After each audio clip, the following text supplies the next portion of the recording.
It was probably his #1 priority. Get all homeless veterans in Jersey City off the streets. This initiative, all the money generated is earmarked for that project. 2 years ago, we built the Jamie Vasquez Veteran Housing Community on Ocean Avenue. The second spot for new construction has been designated not too far from that location. So all the funds generated today will go to that endeavor. Well, I was approached by Stan and another friend of mine, Frank, to help them out, help the vets out, get them some housing, and so I donated my time and the cars to come in for the day, and hopefully it's a huge success for them.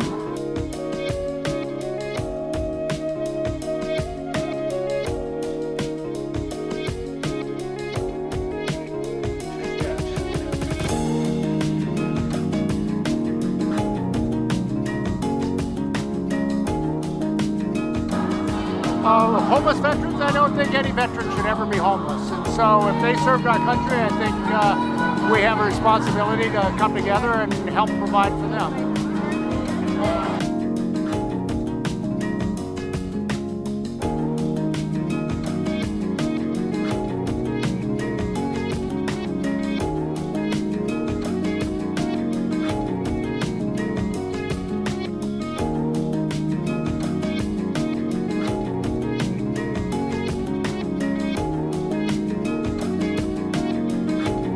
Watch this demonstration. This event is to show that we do have veterans that need help, and hopefully this is bringing some awareness of the veterans crisis, of the homelessness.